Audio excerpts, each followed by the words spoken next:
Hi, everybody. This is Larry Tun again. I am the guest host today, and I'm filling in for Bill. Bill is, I believe he's still in Florida, but he's getting ready for Comic Art Live that's coming up this weekend. And today, I have a couple of sellers here who are going to help promote their booth. Each of them are going to show a series of examples from their booth. But there's going to be a lot of art that's being shown today. Probably more art than has ever been previously shown. But I got a couple sellers, and my first person coming up is Fred from Super Pals Art. Hey, Fred. Hey, Larry. How are you? Doing great. So, have you been doing Comic Art Live ever since it started? I believe I may have missed the very first one because of my own technological stage fright and maybe a busy weekend with the stepkids, but everyone since, at the very least, if not number one. Has it worked out well for you? Yeah, we always sell quite a bit of art. I mean, Eddie's art generally sells, but there are certainly people that take advantage of our sale, and it go without fail. We hear from people throughout the year, when are you having another sale? Because we take 30% off everything, or just about everything. So, is that what's going to happen this weekend? You got 30% off everything? It is. Well, I rep Eddie Barrows and Eber Ferreira, his inker, as well as Andrea DeVito. Andrea's art is already set pretty low, so that's not included. But all of Eddie and Eber's work, with the exception of their new Task Force Z stuff that's being published right now, everything else is included. Covers, splashes, $50 pages, $40 pages, $2,000 pages. Everything's included. So everybody hear that right? Everything in Super Pals art is 30% off. So you're probably going to have some deals over there. So yeah, all right, well, absolutely. All right, so let's start getting into the art. All right. Okay, this is a double spread, actually, even though it doesn't look it. It's done on 2 pages, and it's from Eddie's Justice League story in issue 47. Typically, it's a very pricey page. Certainly, everybody has a budget, and some people covers and the double splashes go beyond what they can afford. But the 30% off makes it a really reasonable page. As you can see with Larry's close-ups, Eber's fine line work really accentuates Eddie's style. Yeah, I love Eber's inks on Eddie. Looks great. Do you know who this character is? And is that supposed to be God or? I don't remember the character. No, it's been like 3.5 years since it came out. So I'm at a loss on that. And here's John Constantine. That is Constantine. So, all right. So what's the price about this? Can you give us an idea? Is it a range? Yeah, this is one of the more expensive inner pages. It's typically $2,000, but it's $1,400 with the sale. $1,400. Original pencils under the inks, and so it's still $1,400, a lot of money, but it's a lot more manageable to pay than it typically would be. And that's why we made everything included. All right, guys. So if you want this double page splash with the whole Justice League, I mean, this is incredible double page splash. You should go to Super Pals Art as soon as the show opens. As soon as the gates open. This is a steal at $1,400. Yeah, especially in today's market. Wow. All right, we'll go to the next one. So. Okay. Included this page because it's just another example of the amazing work these two guys do together. This is from I believe it's from Batman Urban Legends, and that would be Red Hood in the foreground. Mr. Freeze was the villain, and again, the line work, the anatomy, the storytelling, the way it kind of directs your eye, all really, really easy to see. And again, very affordable page as a splash. I I had initially intended to have the prices for all of them in front of me, and because of some things going on right now, there's a little bit of chaos, so I don't have it. But again, these pages range after the sale. If you really want to take the time to look through all of them, I would recommend it if you have it, because some of the pages with the sale are as low as like $20. This one isn't $20, but I don't think I would be mistaken if I say that it's like I want to say it's 147. But again, you can look at the prices, deduct the 30%, and see what's coming as of Saturday and Sunday. All right.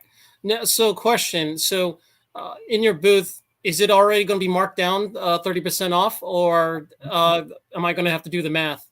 Well, the ones we have featured on Saturday in the live page are marked down. The rest of the gallery, simply because the volume of work, it would take me months to change them and then months to change them back. Right. In the directions at the live sale, pretty explicitly say, take the 30% off. So grab a calculator or do, your best interpretation of 10% off times 3, and it'll give you a ballpark. Great. All right. On to the next piece. We have another double page splash. Double page splash, yeah. This one,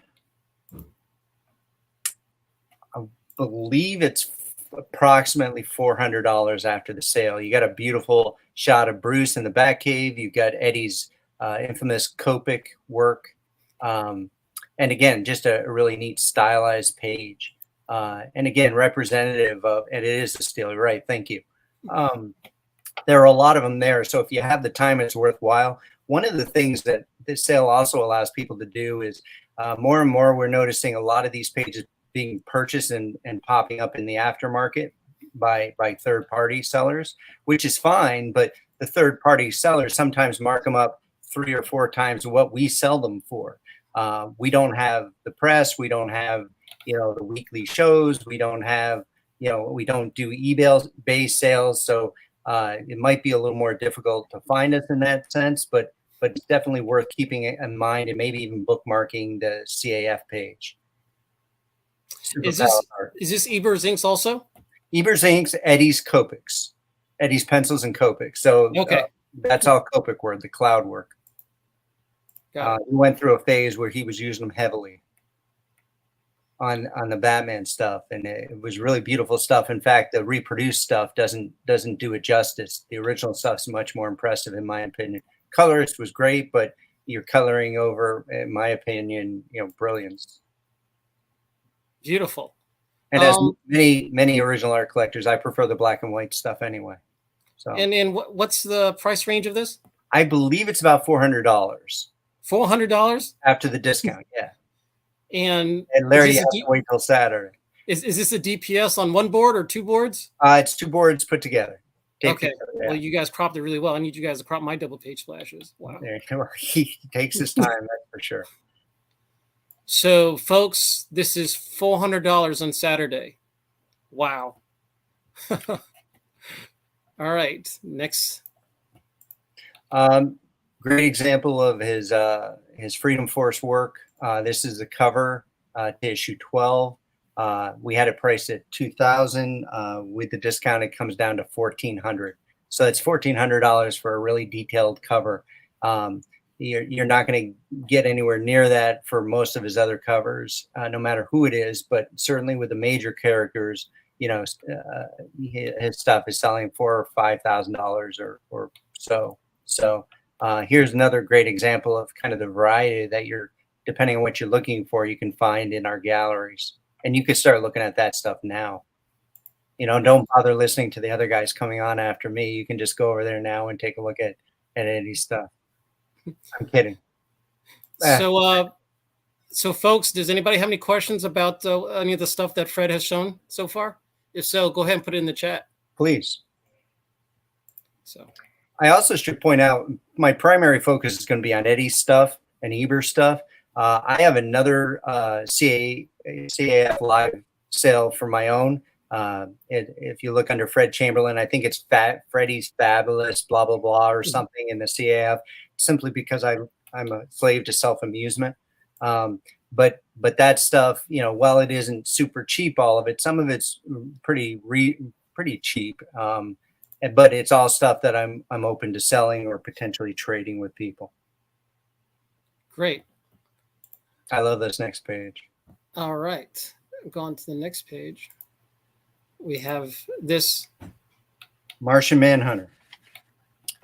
This is an example. He was doing some watercolor work while he was working on the series, and it looks like a pretty common page, and certainly it is. But with the discount, it's $56. So you know, $56. $56.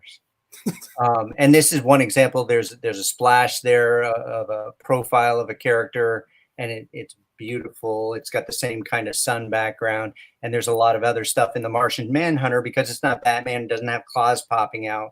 You know, people don't drive to it. It's not one of the bigger characters. But this and the Freedom Fighter stuff is some of the best stuff they've done, and people miss it because those characters don't get attention. So if you're looking for good art and you're not married to batarangs or magic lassos, you know, not that there's anything wrong with magic lassos, but if you're open to other pieces, there's certainly affordable art out there. All right, folks. So if for whatever reason you missed out on, you know, Nick Barucci's $53 sale, here's a nice painted page for $56. And Ruben asks, is a color on the original art? Yes. Yep, pencils, inks, and colors. Eddie, the same way he did the Copic work, he did the watercolors on the original page. Finish it off after Eber's inks, or maybe before his inks, now that I think about it. Thanks for the question, Ruben. I appreciate it. And again, this isn't even an example of the cheapest page. I mean, there are pages that are at least $20, $30 cheaper than this. $56. Wow. Yeah. And is that? Do you know if that's watercolor or Copics? Watercolor. Watercolors. Wow. You go through phases. It's always fun to see what he comes up with. Okay. Jill had a question. Do you have any Jose Garcia Lopez pages? I don't know that I have any in my sale gallery. One of the things I posted in the write-up for my sale gallery is that for the right pages, I would consider just about everything in my entire collection. So I would be open to conversations about possible trades depending on what they are. But no, I don't know that I have any Garcia Lopez's in my collection, and certainly I don't rep him. Right. So Scott Wingo asked, what artists are you repping on this for Comic Art Live? Okay, for Comic Art Live, it's Eddie Barrows and Eber Ferreira. They're the two artists that work together that are like the bulk of the sales that I generate, and they're the two that are included in this sale. Okay. Andrea DeVito also has some artwork coming up. I just posted his Wolverine patch first issue work, and if you're looking for Wolverine art cheap, that's cheap. I mean, it's well priced. We sold a few of those already. Second issue should be coming out, I think, this week maybe. And again, they're not part of the 30% off sale, nor is Eddie's Task Force Z, because this stuff is new. But certainly Andrea's stuff is pretty inexpensive already. Do you know what artists you're going to have from your personal collection for sale? I have a Tone Rodriguez commission, an oversized Secret Wars cover 1. I think that's part of that. I have a Shadowland piece at the very end. It's the last piece I included in this display. I think I have some of Eddie's stuff that I've collected over the years, and I have so many of his pieces that I need to shed some of them. They may not be included in my CAF Live write-up, but you can find them in my personal gallery under for sale. Okay, great. Marcus White had a very good question. Any 45,000 McFarlanes for 30% off? You know what? Unfortunately, Larry bought the last one I had about 5 minutes before we went live. Sorry, Larry. Go after him, guys. All right. Two more pieces. So I love here. Todd, but I just think about all the other things all the other Right. pieces of art I could buy for 45 grand. This was a piece Eddie did because Nightwing's his favorite character. I mean, aside from Superman, Nightwing's his favorite character. It's where he broke his bones. It's where he kind of broke his bones, broke his teeth, cut his teeth. Maybe he broke somebody else's bones, but that's really the project that had him blow up in everybody's mind was his Nightwing work. So he did this piece and sent it to me and had me put it up in the gallery. And for whatever reason, it didn't sell. We had a lot of people reaching out about it. Had a couple people that wanted time payments, and then they all sort of fell through in the year that I've had it. That with the sale is $560. Uh-huh. So I guess that brings up some other questions. One, are you is this 30% off as well? Yes. All right. And what's the range of this price? It's $560 with the sale. $560. Yeah, his single figure commissions, the last few we've opened up and taken, they're highly detailed, but individual single figure is $1,000. So now, and are you open to time payments? with this discount, no. Not with the discount. We're holding pretty firm because we do want to keep it kind of tight. We want to keep them as part of the event. We know there's another one coming up, 6 months from now or so. And so it sort of defeats the purpose of participating in this, but it's also an opportunity if we're gonna give the artist less money, let's generate the funds immediately so we can get it to them. So it kind of everybody wins. All right, folks. So if you're looking at getting time payments for a $56 page, it's unfortunately not going to happen. So, yeah, but there are plenty of great pieces for sale. Your tongue-in-cheek sarcasm, the delivery of it is brilliant. All right, so we have another piece, and it looks like Paulo Sequeira, and Roland Paris, and this is over Blue Line Scans. But I've had this page. I bought it from Roland in New York years ago, at least over 10 years ago. And I love the page, but again, the collection's kind of grown beyond a size that I can really manage. So it's been in my for sale gallery, and figured it was noteworthy to share here. The detail on it just blows my mind.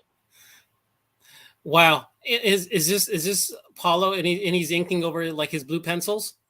This is Paulo's Blue Line Scans, and Roland is inking over those. I also have a single Spidey action page from the same issue, and that's up in my gallery, even though it's not up on the display. All right. And what's the range of this price? $700. $700. Yeah. All right, and there's no 30% off. Not on my personal stuff. I'll hold on to it. All right. I'll be buried with it. All right. So folks, you have like Super Pal's art that's going to have all the Eber and the Eddie Barrow stuff. That's 30% off. Some great deals over there, and you have some stuff from Fred's personal collection, and there'll also be some good stuff there too. So, but Fred has shown some bargains here, and you guys are gonna hopefully some of you get them when the Comic Art Live starts up on Saturday. If anybody has any questions, hit me up ahead of time. I'm fine listening and responding to those. Really, the bargains to be found are at Super Pal's Art. I don't know. You may find some bargains at mine, but they're not priced at a steal by any means. Larry, I appreciate the time and you thinking to ask me, and it was great catching up with you a little bit before we went on. Oh, thank you, Fred. Is there anything else that you want to talk about for your booth? Does it that you haven't mentioned? Again, I would be remiss if I don't say it really behooves anybody who has some interest in the work. Look, if you have some time, wade through all of the galleries that we have for Eddie and Eber's stuff, because there's volumes of it. Because there are a lot of hidden gems in there, and I kind of selected a bunch of stuff that just sort of gave cast a wide net on possible options open for people. All right. All right, Fred. Well, thank you and good luck on Saturday. I think you got some steals, and if anybody was holding off on buying some Eddie Barrows art, I think this weekend is a great time to do it. So thank you, Fred. Thanks a lot, Larry. See you there, everybody. Bye. Bye. All right. So I'm on to my next guest, and here's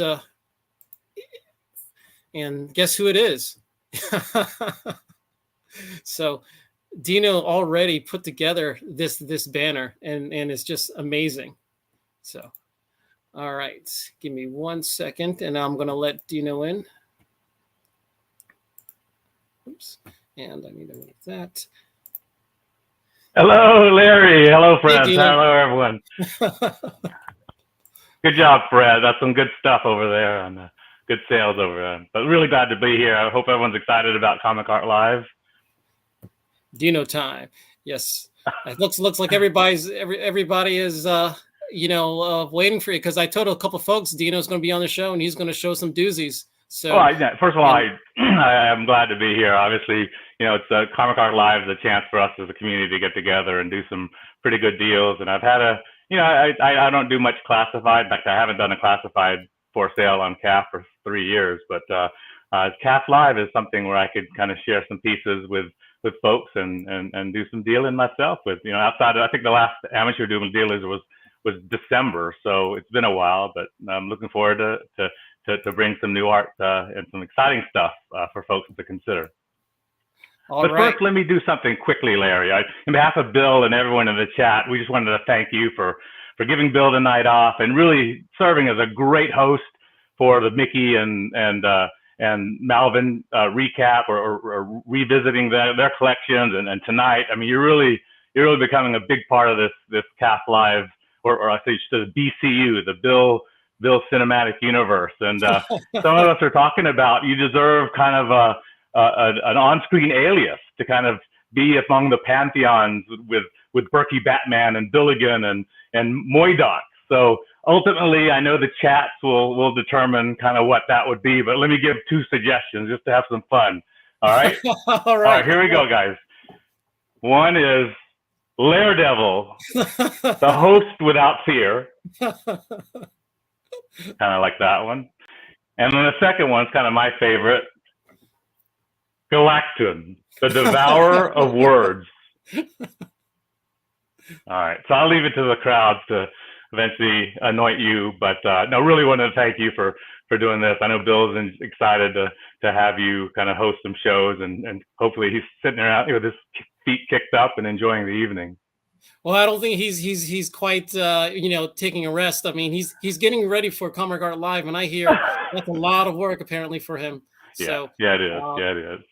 But yeah, I thank you for that. I mean, I have to say I'm kind of favored of Galactus because I'm a big Galactus fan. I have a couple. You are worthy to carry a character like that, but we'll see.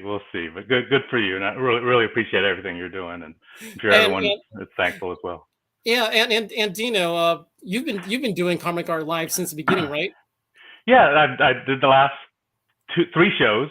Mm-hmm. I was a top seller in both the last 2. We're really happy and thankful for the new friends that I made through deals there, and a lot of them went to kind of folks I've known, and really happy to see those join some really nice collections. I don't have ever a for sale list. I kind of think through, everyone has their approach, but I kind of look at what's hot, what people are enjoying, what they want to feel excited about, and I bring some pieces that from the affordable to the kind of premier, that I think people can kind of be happy about. So each of the pieces I'll share tonight and in my gallery in the sale, I like to think they have some story or some swagger behind them. So I'm glad to have a chance to kind of share that. But that's my approach. And in terms of pricing, we all don't know what market values are these days, but we just I kind of think about what is a price that if I were a buyer, I'd be pretty excited if I could get it at that price. So who knows, and I'm always dealing, always taking not 30% discounts, but I can be pretty aggressive when needed.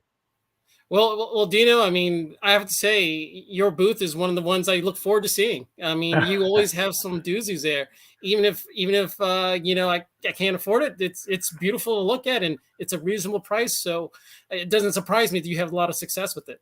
Oh, So God, I have fun with it, and I appreciate all the emails and chats on during the day. So uh, all right, let's get to showing the art. So okay. you So also have 7 pieces as well too. yeah, so the first three are kind of 5,000 and under pieces. I think they're very affordable pieces with again some swagger. So this one is the Amazing Spider-Man #1 from 2014. When Marvel rebooted 2014 Spider-Man, this was after a 2-year hiatus of Superior Spider-Man. You know, it wanted to really reinvigorate the title. It asked Ramon Perez to do this marvelous DPS to open the entire story, Learning to Crawl, which is the story. And what you have here is a wonderful origin montage with kind of Peter Parker getting bit by the spider, and you see Aunt May, you see the death of Uncle Ben, and you have the imagery on the upper right around kind of everything that him becoming Spider-Man. And on the bottom, you have a number of kind of philosophical panels where he's thinking about and talking out loud to Uncle Ben, saying, you know, this is kind of what I am, and I'll be true to my character. And the bottom right panel, if you can go onto that one, it actually says, and with great power comes great responsibility. He makes a pledge to be the best Spider-Man he can be. So I love the imagery of this. The shading on the opening panel, top left, I think is pretty magnificent. I love, like, Batman used to do that a lot, where you'd see the Batman shadow cast, but I like how it shows the spider uniform. And again, just a really cool montage. You can see the colored published piece on the bottom. I just like it. And again, this is a landmark reboot. They were really, in 2014, really wanted to solidify the series, and they did 4 issues on the opening salvo, and became a trade paperback. So, but this was something that, again, I say this is 5,000 and under. This is actually closer to 3,000. So this could be a wonderful prize affordable prize for an astute collector and a Spidey fan. So if you're a Spider-Man fan, I can't imagine you not wanting this. I mean, this is so great. So wow. And everyone likes DPSs, right? So those are high. I've got actually 4 DPSs in my booth. Wow. So again, this is actually, it's between, I'll say 3,000 to 4,000. It'll probably be at the lower end of that. Beautiful piece, Dino. Thank you for making this available. Oh yeah. All right. So see, I already missed them already, but these pieces like this, they'll go within the first 5 minutes of the booth, and I do that to drive traffic to some of the other pieces. Yeah, if Fred's still watching, I'm pretty sure he'd be interested in this as well too. All right. Next piece. So this is interesting. Again, this is kind of not a lottery ticket, but something pretty rare. This is a Star-Lord splash. It was published in Star Wars Weekly 24. It's a UK book. It was in 1978. But if you remember the context, 1978 is 2 years after Star-Lord made his first appearance in Marvel Preview 4. John Byrne drew his second appearance in Marvel Preview 11 in 1977, and that was Byrne, Austin, first time they worked together.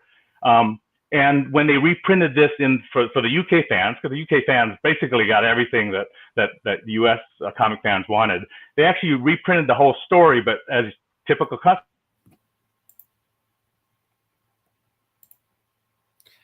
Oh, I think Dino, I think you froze for the last 5 seconds. At least you did for me. I'm sorry. I was gonna say, so they reprinted the Marvel Preview, the second story, in the UK comic. And they gave a new splash page. So this was done by UK artists, probably Jeff Anklin, even though the credits say Byrne and Austin. So when it's framed or displayed, you kind of see those big names. But it's probably Jeff Anklin, presumably. But this is 2 years before Star-Lord ever appeared in the US comic, and that was Marvel Spotlight #6 in 1980. So in a sense, this could be the earlier appearance of Star-Lord before he made an appearance in US comics, which is, I think, pretty cool. And you have the imagery of Star-Lord, death duel, a lot of lightsaber action. So, and this is very affordable. This is closer to 2,000. And so for 2,000, you get a very hot character, great display piece, and something worth bragging about when you look at the Yeah, I mean, this is if you're a Star-Lord fan, this is a very early Star-Lord, appearance Burn Star. for only $2,000. Wow. All right, Dino, going to the next one. And so this is a DPS. This is Ultra Force number 8, 1995. It's actually the first appearance of Dane Whitman, the Black Knight, into the Ultraverse. At the time, Marvel just acquired Malibu. So this is their first thing they did was they created this event called Black September. And they introduced Black Knight and some of the Avengers into the Ultraverse to kind of jazz things up. Black Knight makes his first appearance, his birth page into the Ultraverse here. A huge image of Black Knight. He's talking about Circe and trying to save her. Of course, they both appeared in the Eternals. This is actually drawn by George Perez, someone who we miss dearly. So it's an oversized DPS, twice up DPS, so it's about 16 by 22 inches, larger than normal DPSs, and just a magnificent image. It's a Marvel. yeah, George really packed comic. Black Knight. Yeah, and Black Knight ended up becoming the leader of the Ultraverse. So he led that team, which is their version of the Avengers. So again, just a lot of good detail on there, but just a dominant image of Black Knight, who's getting pretty exciting in the Marvel universe these days. He's going to probably make an appearance, Guardians of the Galaxy 3 maybe. So we'll see. Oh, he's already showed up in Eternals. So yes, he did. Yes, he did. So yeah, and what's the price range on this? This is again between 3,000 and 4,000. Okay. I mean, I like to give prices where you shop around and you go, what else can I get for 3,000 or 4,000? And if you like this, feel free to reach out. Yeah, I mean, I think it's going to be very hard for anybody to go look for a George Perez DPS with a lot of this detail and find for 3,000. So, wow. So, any of you guys need a nice George Perez DPS in your collection, it's going to be available from Dino. And you can see it's drawn edge to edge. So this is, I think the image area is 22 by 16 3/4. So it's a wall-worthy piece to be sure. Yeah. All right. Next piece. Okay, something for our vintage people. So this is Werewolf by Night, number 7, 1973. This is a classic transformation page. Jack Russell is seen in a carnival and he's in behind bars, and all of a sudden you see that middle panel where Mike Flug, draws the Jack Russell to werewolf transformation. I love it how they even call it a transformation on the page. If you look above, they call it it's his transformation I think in the first panel he calls it that. And on the bottom you see him being scorned by the crowds as the Barker kind of irks him on. So Werewolf by Night, Flug was a staple in the Marvel Bronze horror titles, doing Werewolf, Ghost Rider, and Man Thing. And I think this is a key page, just having a great early transformation. You got the moon there. He actually calls in it's the most amazing transformation ever recorded, and you can see the imagery supports that. Mike Flug, his art's not easy to come by. He I think quit drawing when he came to the late 70s in terms of the main Marvel titles. He did Ghost Rider for the end of his run, but Werewolf by Night, I always thought this was just a wonderful page. I love transformation pages, and to get something like this, I think is pretty a good trophy for those Bronze Age collectors and horror collectors as well. Wow. So this is around 10,000, somewhere between 8 and 10,000. Mm-hmm. So okay, so this is early Werewolf by Night. So I guess one question will be, are you considering for time payments? I always do. In fact, I did a 9-month time payment with someone on CAF Wow. CAF Live about 2 months ago, and I just do that because they wouldn't ask if they didn't really want the art, and as long as they are good for it, which I'm sure everyone is, I'm more than happy to oblige. Dino, you do a great service for the community. Thank you. Oh, thank you. All right. Well, again, the whole purpose is to get art into the hands of people who love it, and I've had a chance to enjoy some of these pieces for a while. I went that too early. So this is the next piece is I figured let's have a Wolverine cover. So this is What If number 43. What If's getting pretty famous now after number 1 sold. This is what if Wolverine had married Mariko. Great imagery of Logan, Wolverine, and Mariko. If you remember, they were engaged, and in X-Men 173, they had their nuptials arranged, but Mastermind kind of messed with them and kind of forced Mariko to call it off. So they never really got married. Well, this is a story that they did in 1992. Again, 90s art being as hot as ever. Well, Wolverine and Mariko get married, and you can see the mayhem that ensues afterwards with ninjas.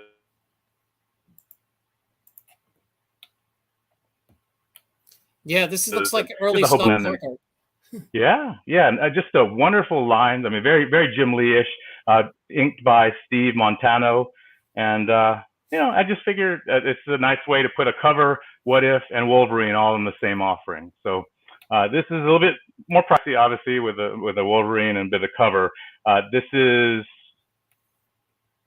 I'd say 18 to 20. I'll finalize the price before we go live, but okay. It's going to be in a range that I think people will be very happy with. So, folks, this is at the range of 18 to 20 for a vintage What If Wolverine cover. So, wow. Oh, and I'll show it to you. By Scott Clark, who many of you know, who is famous for Stormwatch and some other stuff in Wildstorm. So, and this is how I keep it at home, and I've enjoyed it for a number of years, and time to move on. Yeah, I wish I remember the story. What happened? I only remember when she died, not when she lived. That's right. So, all right, thanks. I'm going on to the next one. Okay. And wow, what a doozy here. Bill Everett, Submariner fan. So Bill Everett did, of course, some Golden Age Submariner art. When it came to Silver Age, he did a number of issues for Tales of Astonish. But most of the issues he did as an inker. This is one of the few pages. It's a splash page, half splash. Wow, guys! Global image of submarine emerging from the sea, which is what you want, with dolphins and some seabirds. He's in all three panels. The bottom right, coming out with a volcano, kind of mirrors the cover image. But again, Everett Submariner. After this, he did 5 issues in the Submariner, but those are all great. But he penciled those, but those were that's regular size art. So this is a twice up splash. You can see it here. It's huge. So that top panel alone, if you turn it on its side, it's the size of an average 10 by 15 image. So again, I just thought it'd be a nice. I've been asked about Everett Submariner art for a long time, and I just I've enjoyed this one for a while, and I think it's gonna hopefully make its way into a very, very lucky Everett Submariner fan collection. Wow, I mean, wow, Everett Submariner, amazing. I mean, that's just such a gorgeous top panel. And then everyone knows Submariner may make his MCU debut in, I think, Black Panther 2, Wakanda Forever. And they'll kind of use Namor and the Atlantis to kind of create a story that eventually goes into the Fantastic Four relaunch in 24 now. I think it's going to be 24. So wow. A lot of exciting things for Submariner and the MCU. He's the one big character that they haven't really put in play yet, but he's coming. And this is your chance to get something really special. Wow. And what's the price range of this one? Now, this would be around between 20 and 25, but I will say it will be on the lower end of that. Okay. It's going to be great value at that range. Inked Submariner 58 pages sell for 16 to 20. So a little bit more, you get twice up, a little bit older, and then having a half splash is kind of really special. As you know, there's not that many of them. Wow. All right. Dino has one more doozy to show. Okay. Spidey. So I just thought it'd be good to Spidey is really hot right now. And this is a Mark Bagley Spider-Man 26 splash from 1992. It's the historic 30th anniversary issue. This is the end page. And normally I like opening splashes. I also like end pages. But what makes this special is 2 things. One is this image. This is the same image you see on all the movie posters and the toys and everything. He's just standing there and he's saying the Amazing Spider-Man is here to stay. You always got to love when a character says his own name in third person. And then you see below he says Steve on the inscription inscribed on the stand he's standing on, Larry, if you scroll down, you see this nice little homage to Steve, Stan and Steve were here. So it says, it basically says Stan Lee and Steve Ditko, kind of giving them a tip of the cap. I think that was very nice for Bagley to do that. And the second, if you scroll back out, you see the image of the New York and the sun and the clouds. But Bagley did a very unique thing. When you see the sun rays, he actually did a razor blade and actually, I think the word is chopped. I don't know what that is, but he basically niched them to kind of create some texture. So that's what you're seeing, how they're not just completely straight lines. They do have some texture in it. And that way it doesn't overpower the image. It's a softened technique that artists do. And I'm sure we can hit some inkers to explain why, but it looks for a magnificent image. And again, a very wall-worthy, something that really represents those 90s Spider-Man comics that we all grew to love. And I just thought it'd be a nice trophy to put in there. Obviously a little bit more expensive here again, but I think for people looking at the Bagley Spidey 3/4 splash that just sold for $44,000 in the last Heritage auction, it had Venom in it, but Spider-Man, you can't really see him that well. And I think if you want a splash that you can show any 8-year-old or teenager on the street or young adult or even old person who remembers Spider-Man, say, who's this? This is about as recognizable as it gets. All right, Dino. And what's the price range of this one? This is going to be mid-20s. Mid-20s. Okay. So great value there, I think. And again, I just hope that people would if you like it, reach out, and I can give you more details about it. But again, it just speaks for itself, the image alone. So now, what else do you have in your booth? Can you give us some idea? Well, I thought I'd just kind of do some teasing. So I got 6 covers: Spider-Man, Wolverine, Star Wars, Submariner, Superman, and Thanos. I have 4 DPSs, including the Black Knight that we just showed, including a really great Aliens versus Predator in battle. And I got 3 transformation pages. The Werewolf that I showed, a Captain Marvel Shazam, and Avengers Assemble. A lot of star power. So Star Wars, Star-Lord, a Silver Surfer graphic novel page, and Peanuts, the first appearance of Baseball Superstar.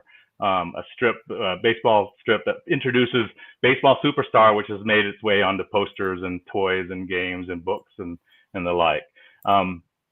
Epic battles, I got Surfer and Galactus, Aliens and Predator, Hulk and Wolverine, Longshot versus Doctor Strange, Conan versus a Serpent, and the Power Man versus a Brick Wall. A lot of Guns and Steel, a Zek Punisher piece, Blood and Circus, which is the Oink graphic novel, and a Gita piece. A lot of swords there. And lastly, some summer fun. So I got Cave Woman, one with sexy co-ed sunbathing. I'll leave that to surprise folks. And an Archie, what do you call it, Sunday with beaches and bikinis. So that's a good thing to kind of introduce for some summer fun. All right. And 36 pieces in total, only 8 of which have been posted. So most of them are not in my current gallery. So hopefully there's some surprises for those who have been to my gallery, but may see something new in my booth. All right. So Dino's going to have a lot of doozies, just like he always does. And you just got a taste of what he has. I mean, that Bill Everett, the Spider-Man, wow. That's just the tip of the iceberg. So thank you, Dino. Thanks for sharing that. Always glad to join, and really, again, appreciate you, Larry, and behalf of everyone in the chat. You're really doing us a good service and representing well, really thankful to join you today.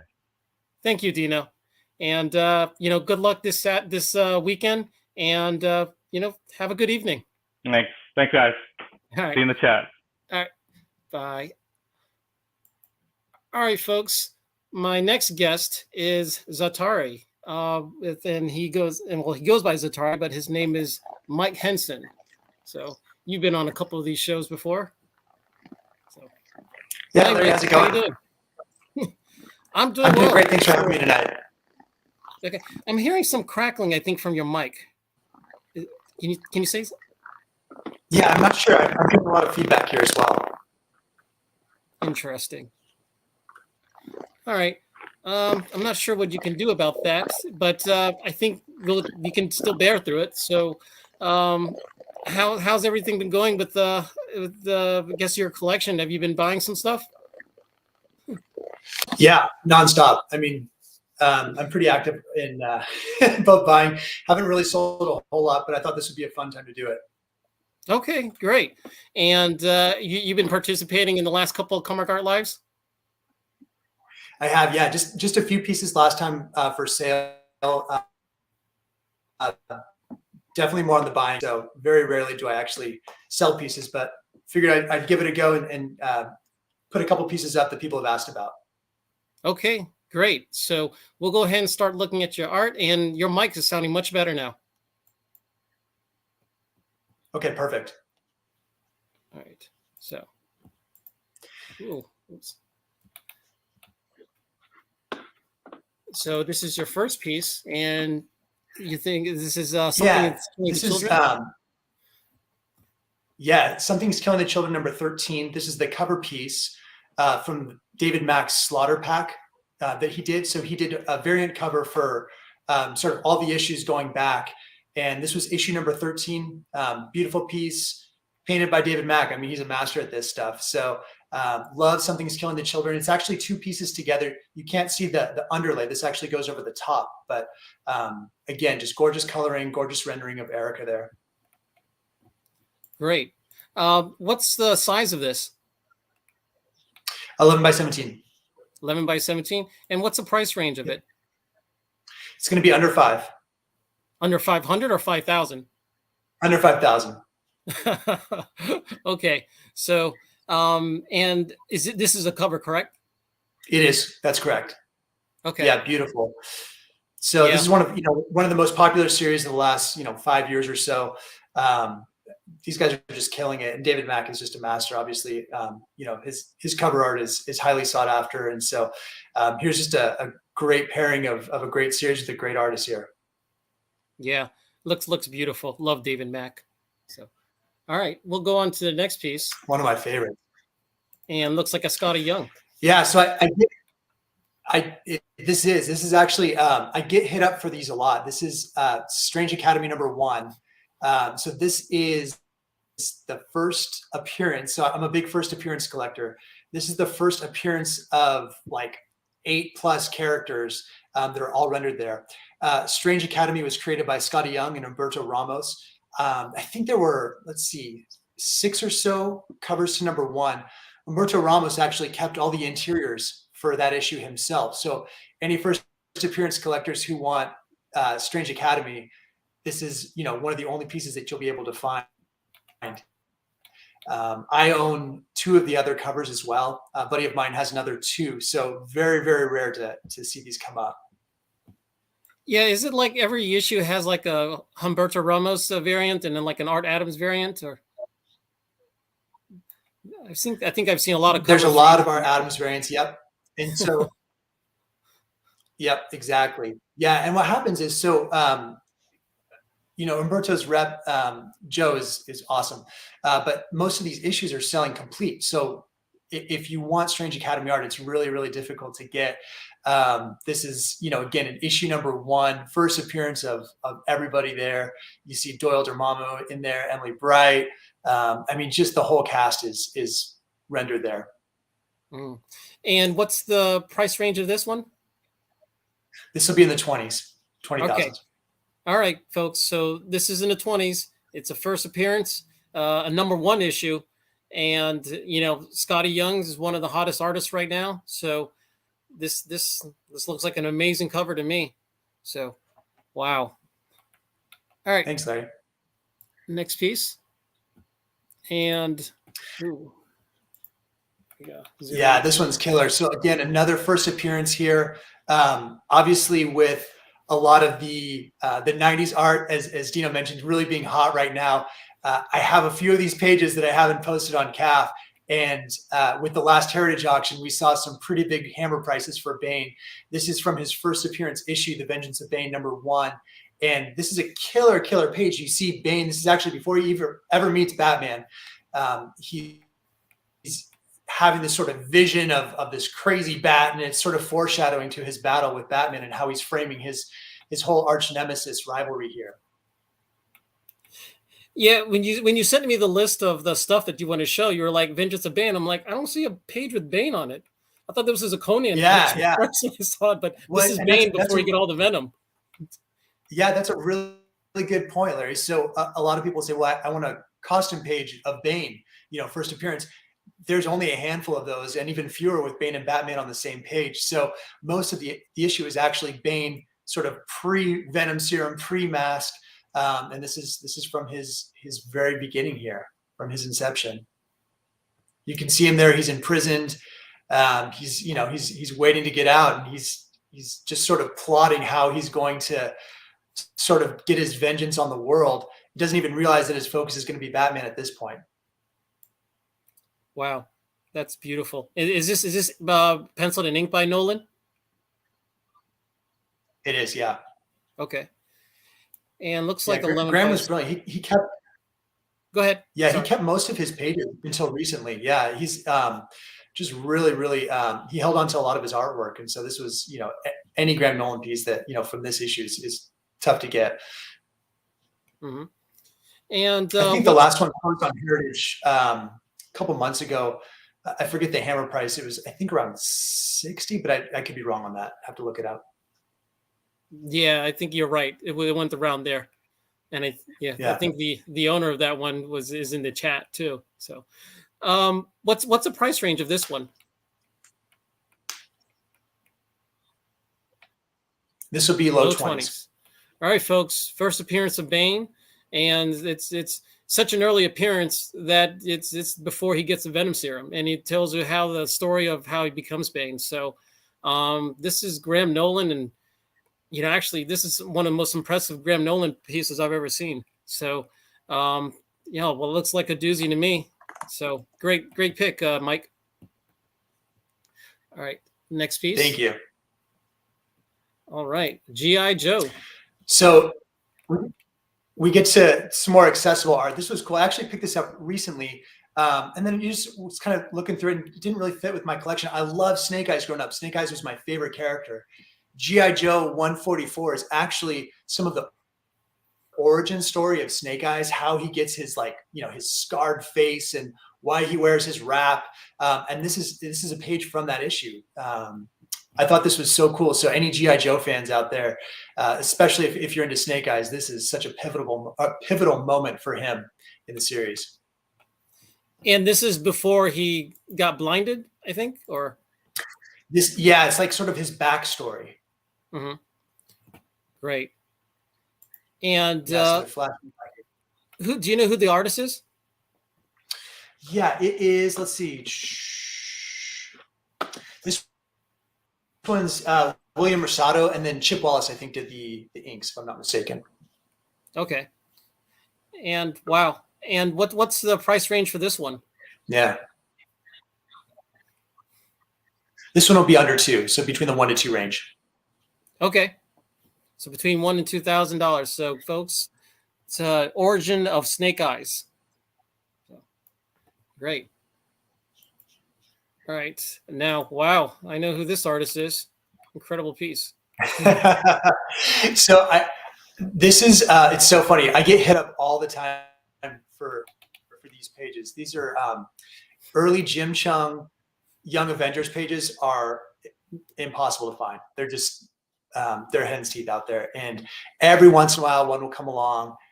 It'll get some pretty big money. This is a very early page. Obviously the Young Avengers have been sort of seated in the MCU. We've seen most of them already sort of in backstory, even though you may not know what you're looking for. They're there right now. And so a lot of people think they're sort of building up to this Young Avengers event. It could be, Children's Crusade. It could be something else, but this is a page from, I believe, let's see, I think it's issue 3. So only the third issue ever of Young Avengers. You can see Hulkling, and then there's Wiccan over there, who's obviously that Wanda's son from the Avengers. So Scarlet Witch there.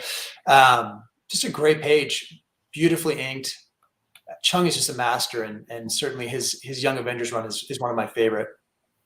Right. And this is from the first series or the second series? Nice action sequence. First series, yeah. Okay, great. Yeah, I love Jim's Yeah, stuff. beautiful battle there. Yeah, there's Hulkling coming after him. Iron Lad's in there. Iron Man, Stature, Patriots in there. Mm-hmm. And what's the price range of this one? Yeah. This one I'm going to be asking 3,000. Okay. And your booth is it going to be called the Zatari? Yeah, I think I have an @ sign in there, but if you look up XATARI, Mm-hmm. you would see me in there. Okay, great. I guess the other question is, are you accepting time payments? Depends on the piece. Yeah, I would for Mhm. the right piece. You know, for some of the smaller stuff, probably not. But for maybe the bigger pieces like the Bane or the Scotty Young cover, I would consider time payments. I know those are sort of bigger elephants to take down. Right, understood. So, Yeah, I mean, there could be a big Batman fan who wants that Bane piece. sure. All right, going to your 6-piece. I think that's Yeah, almost very about cool. it. Also very relevant right now if you're an MCU fan. This is the origin of Gore the God Butcher from Thor: God of Thunder issue number 5. So Assad Ribic. This is, you can see sort of Gore's menacing, backside there, and just this very, very bizarre origin of the guy who ends up really doing some pretty big damage to Thor here. And we're going to see him in Thor: Love and Thunder. He's going to be played by Christian Bale, so that's already been confirmed. We're starting to see leaks of set photos of Christian Bale, what he's going to look like as Gore. But again, very, very early Gore appearance here from the original God of Thunder series. Yeah, looks fantastic. And anybody who thinks the Gore might be a great villain in the next movie, you may want to get this piece before he becomes huge. So yeah, I love that Christian Bale is going to have been both Batman and then migrating over to the Marvel universe. Pretty cool. Yeah, this is one of my most favorite Thor storylines. When Jason Aaron invited he introduced the God Butcher, and it's just a great story. Yeah, some of those fight scenes, when they're on the Viking ships and you see the mist kind of coming through, and Gore and Thor kind of fighting each other and battling it out. Just beautiful. Really, really nice work by Assad. Wow. And what's the price range of this one? Let me see what I'm asking. This one, I think I'm asking 2K on this one. Okay, 2K. All right. And last, we have this piece, and looks like a Kung Fu. Is that Master of Kung Fu? I highlighted this on yeah, exactly. I highlighted this on another CAF Live interview I did with Bill and Dinesh a while back. Really cool page, first appearance page. This is the first appearance of Death Dealer, who has arguably my favorite costume in the Marvel universe. I just love the way that he was sort of put together here. In the movie, Shang-Chi, Death Dealer was sort of the right-hand man to the real Mandarin. But yeah, really, really cool piece here. I love too the way Gene Day really designed this as like a playing card, and you can see the Jack of Hearts there. Just a fun play. Beautiful panels. Yeah, you could see he put in the top left corner and top right, in the bottom right corner. There's a Jack of Spades. Yeah. Yep. Sometimes I fling it around my house like I'm Gambit. I'm totally joking. Wow. Yeah, Gene Day. And Death Dealer appeared in Shang-Chi movie? Did. Yep. Okay. I didn't even know that. Wow. Sorry, when I would think Death Dealer, I'm thinking Frazetta. So I forgot there was a Death Dealer and then MCU. Yeah, for sure. So no, it looks like a great piece. What's the I guess the size is just like typical like 11 by 15 or 16 vintage Marvel? Yep, standard size. You got it. And the price range? This one I'm going to ask 12 on. 12. Okay, great. So looks like we went through all 7 of your pieces. Can you give the audience an overview of what else they can find in your booth? Yeah, I've got, those are sort of my higher end pieces. I definitely have, you know, a smattering of Young Avengers pages, definitely Young Avengers pages as well. Obviously not by Jim Chung. I think their issues 7 and 8 was DeVito, if I'm not mistaken. And so certainly if you're a Young Avengers fan, to choose out. I do have a pretty big collection of Young Avengers pages, and so most of those are not going to be coming for sale anytime soon. This is sort of all I let go at this time, and so if you're looking for a page, this is a great time to do it. All right. So, how many pieces will you have in your booth on between Saturday and Sunday? Yeah, I'm only participating on Saturday. I've got some obligations on Sunday, so I loaded, I think, 24 on Saturday. Oh, okay, cool. Yeah. All right, so folks. full back on Saturday.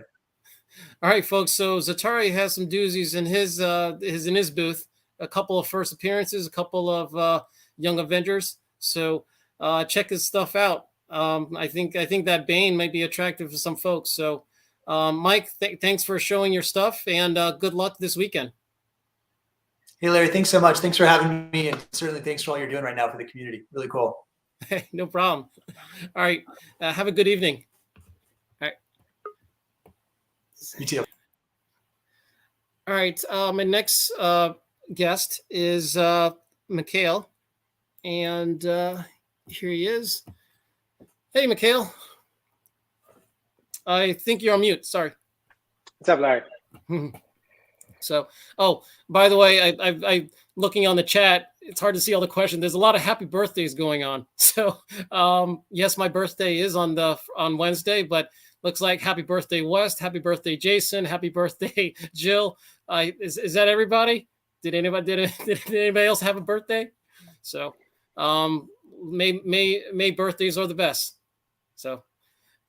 And all right, Mikhail. So you have a booth coming up, and you know, you've been participating in the last couple Comic Art Lives, right? Have they been successful? Last time was my first. Oh, last time was your first. Now, Yeah. Is that your first time selling, or was that your first time buying off Comic Art Live? I think both, probably. I may have bought a piece off of Comic Art Live once before, but it was completely not. I wasn't thinking about it as like a Comic Art Live purchase. Okay. So, and also thank you for not having me on after Dino. Thank you. Thank you. Well, I mean, I saw the stuff that you're about to sell, and yeah, but I want to make very clear right off the bat. Dino is a seasoned collector, letting loose some pieces that he's had for a while. I cannot do the same thing. So while he is providing collectors with an opportunity to get amazing pieces at reasonable prices, I am allowing collectors the opportunity to get nice pieces at crazy prices. This is the fundamental difference between me and Dino. Okay. So no 30% off in your booth? Okay. But I will say, I believe I will have the cheapest piece on offer at the entire event. All right. So, all right, let's go come by the booth and check that out. All right. So I'm going to share your art, and here we go with you got the Jack Kirby. So this is one you're selling in combination with another one? Yes, it's two pieces together. Okay. So, and one is this pure pencil Jack Kirby published piece from his from the Heroes and Villains book that he did for Ross, and I think as a pure, it's a smaller piece. Obviously, it's 9x12 or slightly smaller than that, but it's pure Kirby pencil, and you can see just how kind of well applied they are, and you know how complete the image is. And you know it's an Impossible Man page, but you get the nice bonus of a stretching Mr. Fantastic as well. Dino, impossible gap. It is an impossible gap. I love it, Dino. Damn it, missed opportunity.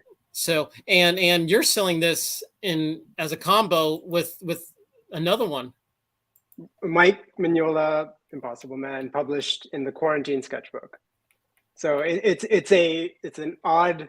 I mean, they work well together, but it's an unusual thing to offer. It will likely require the right buyer to purchase them, but yeah, I thought it was a fun kind of thing to offer. And I love this Kirby piece in particular. I have other Mignolas, but this is really my only Kirby pencil piece. So I made the difficult decision to put it up as I chase other things.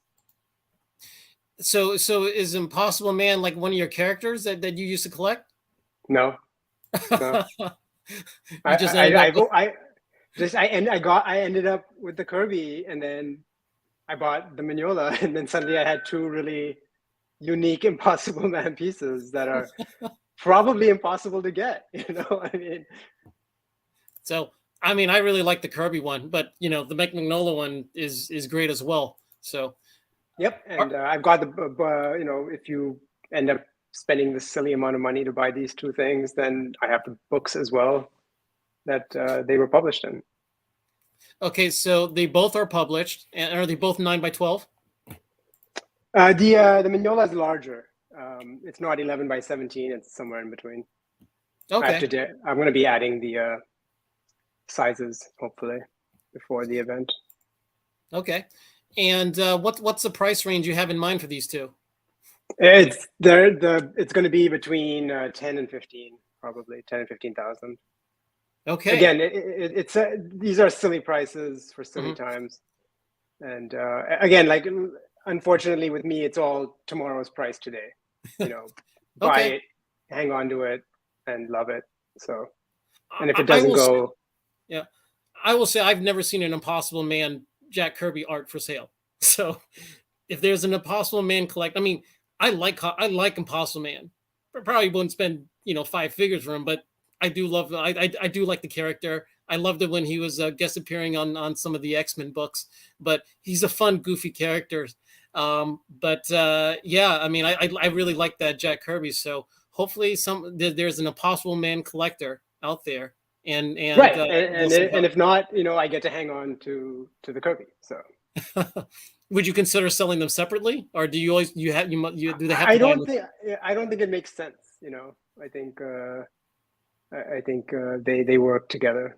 But I also wanted to say that all of my prices are, like you said, where nobody knows how to price anything. So feel free to reach out and talk to me. Always willing to listen and talk time payments or trade, whatever you want to do. Okay. So you will consider time payments for this? Oh, sure. Okay. All right. So I'm going to go on to your next piece. Now, this is not a combo piece. It's just one piece itself. And here you go. Something a little bit different. If you are looking to outfit one of your kids' rooms, this is actually what I did with this. And I just did an overlay and put my son's name in. Instead of Sesame Street, it was like Liam Street. And, had it framed up. And it was a nice little, piece. And it was sold to me as a published #1 cover for Sesame Street by some odd publisher. I forget the name. But I never found a copy of the floppy or anything. But, it's fully finished piece. And it's, I think it's going to be $1,000 maybe. Okay. I think that's pretty cool that it didn't have any name written on the street, but you did an overlay with the kid's name, with your kid's name on it. What's the size of it? It's a 9x12 piece. 9x12 piece. Yeah. And I'll be if you want, when you buy it, I will happily make you an overlay with saying whatever you like. I was going to ask that question, so I think that's awesome that you'll make an overlay for the buyer if they buy this piece. So yeah, absolutely, my pleasure. So I think some kid might be lucky. So All right. Next piece is Shane Davis. This is a metal man. That's right. And, This is Dan Didio's last series, right before he, right in the midst of really when he left DC. This is the series that was coming out. And I was always a big Metal Men fan. You know, I just thought they were really interesting characters, and it was always interesting to think about androids with feelings and with emotions and, you know, human personalities. And this is such a classic cover, right? I mean, this is, you know, homage on top of homage, with Chemo and King Kong and all of the characters. So yeah, when I first read Metal Men, it was the Walt Simonson issues, and I always found it fun how the characters would pretty much die in every issue, and then they'll show up again in the next issue like nothing ever happened in the last issue. oh, I know, he had so much fun. Like they would get squashed or just kind of ripped apart or just, you know, all the time. Yeah, definitely. So we got the Metal Men as planes, and they're going over here. There's like King Kong type. I forgot the name exactly. of this character, the villain. Chemo. Where's Derek? Derek probably knows what it is. Chemo. Oh, Chemo. There it is. So beautiful. What was the price you said for this? It's very low for a cover. I think you know, $2,000, maybe lower than that. Okay, so 2,000 or less. Okay. Yep. Great. And this is 11 by 17? 11 by 17. It has a cover overlay as well. But Okay. you know, I love that it has the title hand lettered in. So where's the overlay? Is there an overlay in this image? what do you mean? Oh, I'm just wondering. Does this image have any of the overlay on it, or is it just the original? No. This is the pure art. Okay, so he drew the logo on it. Okay. Yeah. Great. That's why I was saying is it doesn't need the overlay per se in this case. Okay.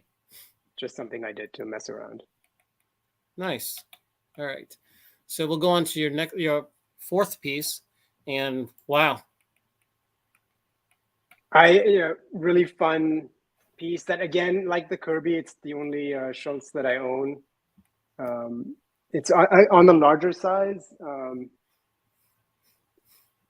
and it's just it's a beautiful image. It's a convention sketch from the 70s, and I'm actually kind of at the point where I'd like to pursue a strip, get a daily.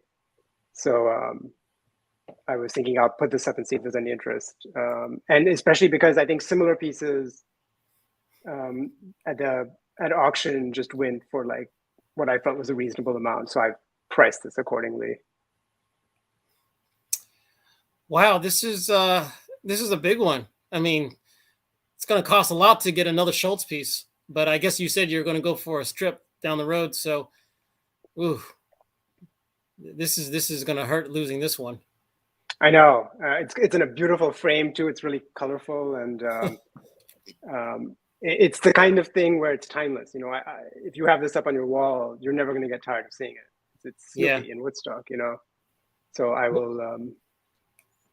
What's the size of it?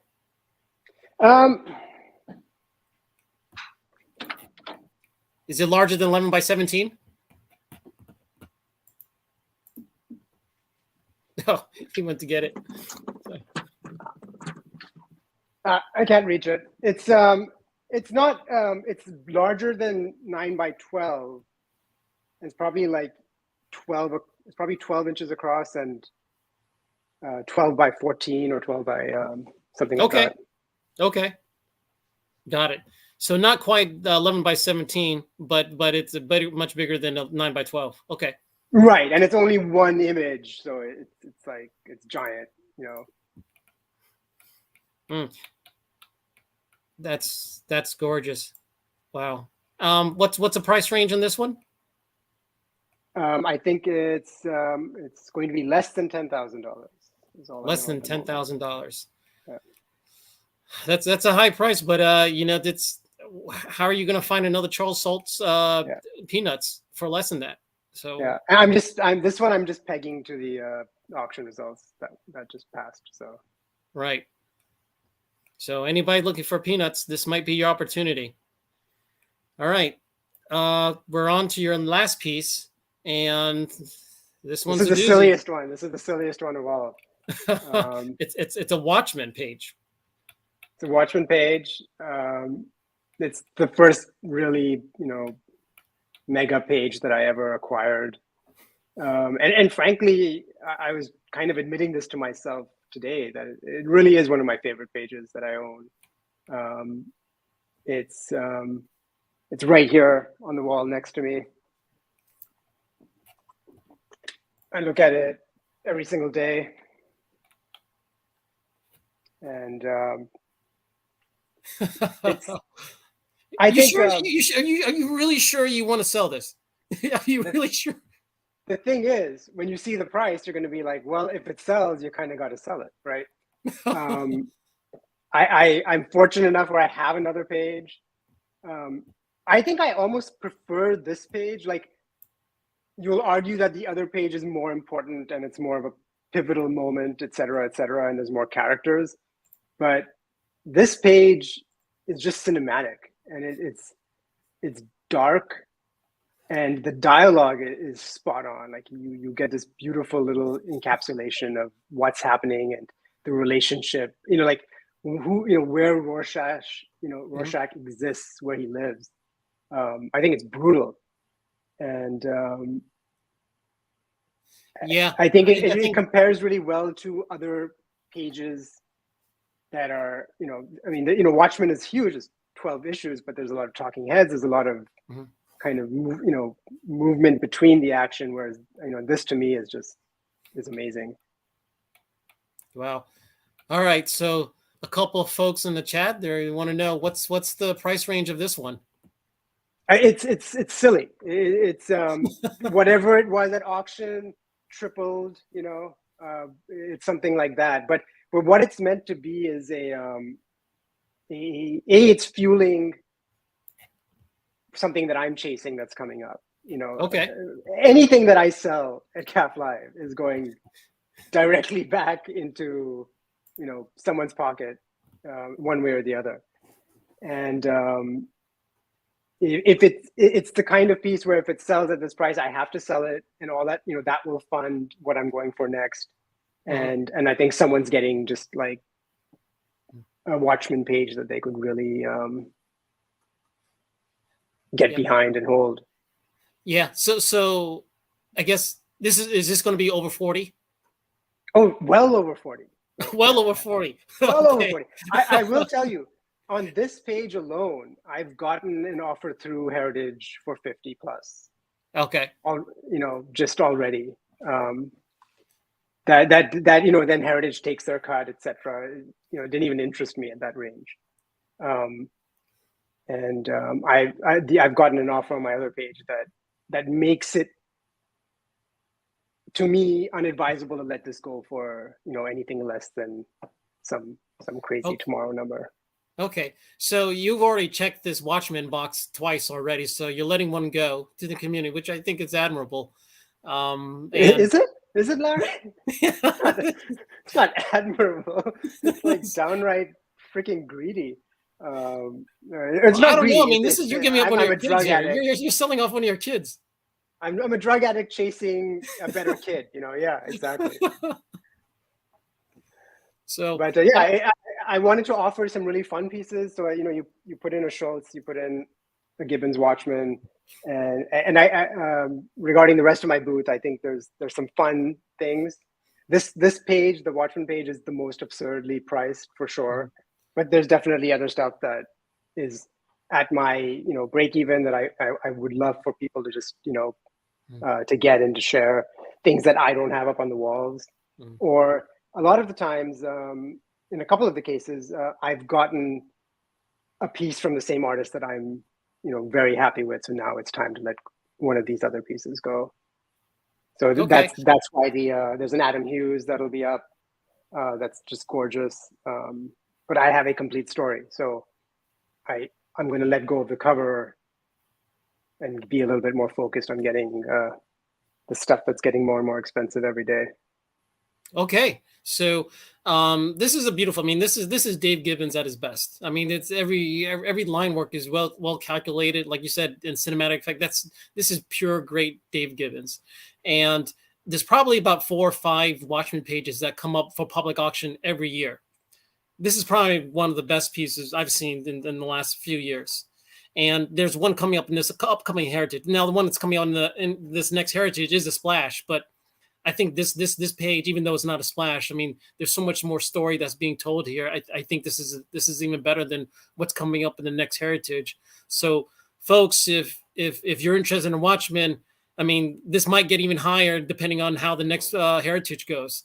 So, yeah, and like I said, on this piece particular, if this even sells, it's you're going to contact me. We're going to exchange emails, then we'll have a phone conversation, and at the end of it, I'm going to fly out to wherever you are and hand deliver it to you.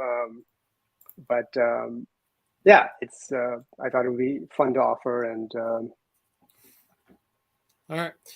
Well, Mikhail, this is you got some great pieces, and especially putting out a Watchmen page, very nice. Is there anything else you wanted to say about your booth? Nope. Again, feel free to contact me if anything strikes your fancy, and with any questions. And like I said, come and check out the booth, please. Hopefully, I think we'll have the most reasonably priced item at the entire event, and probably the most absurdly priced item at the event as well. Or just go to his booth and just look at the Watchmen. It's beautiful. So, thank you for the kind words. I appreciate it. All right, Mikhail. Well, good luck this weekend, and have a great evening. Thank you so much for doing this. I think we all enjoyed some of the stuff that you showed today. Thank you. And I'll echo. I'll beat the same dead horse. You're a gem, Larry. You are the shining beacon that draws me to CAF when Bill's light is faded. So thank you for putting yourself out there and sharing. I really appreciate it, and as the whole community has been saying. Oh, thank you, Mikhail. All right. Have a good evening. You too. All right. So my next guest is with Sequential Treasures, and it is James Mealy who I'm talking to. So how's it going, everybody? Hey, Larry. Thanks for having me on tonight, and also thanks to Bill Cox for the event and everything else in this great channel, and let me be a part of that. I appreciate that. Oh, awesome. So is this your first time selling on Comic Art Live, or you? No, I've been doing them ever since they've started them. So I've been doing them since the beginning. The May one is usually better for me than the one in November as far as sales go. But so I'm really excited about this one because it's usually where I do pretty well, and I'm hoping to keep that streak alive for the sake of my artists. Okay, well, I mean, there are hundreds of other dealers, so this is a good opportunity for you to just shine and say, "Everybody, look at the good stuff." Well, look at some of the stuff that has already been shown. I'm gonna feel like the pauper and the low man on the totem pole in comparison, but it is what it is. I'm pretty sure there's a good percentage of the collectors who still look for those good bargains. So not everybody wants to buy a Watchmen page. I mean, a lot of people like the Ford one, but some of us have to look at the pages that are like $1,000 or less.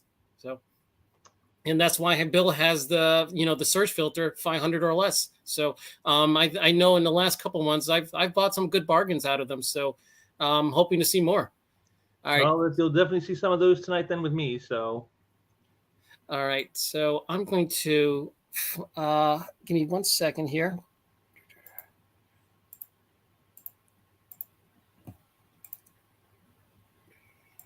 Just make sure I click on the right one. All right. So here we are. And can you tell us about this art? Let's see.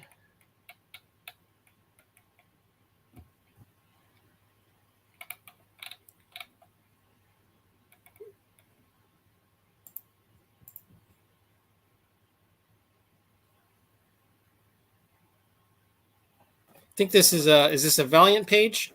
I think it looks It like is. it's on board. I'm not seeing it come up on the screen here. Oh, you know what? I apologize. I forgot in this one I have to add an extra click, so I apologize for that. Yeah, this is from Bloodshot number 19, art by Mike Vosberg and John Dixon.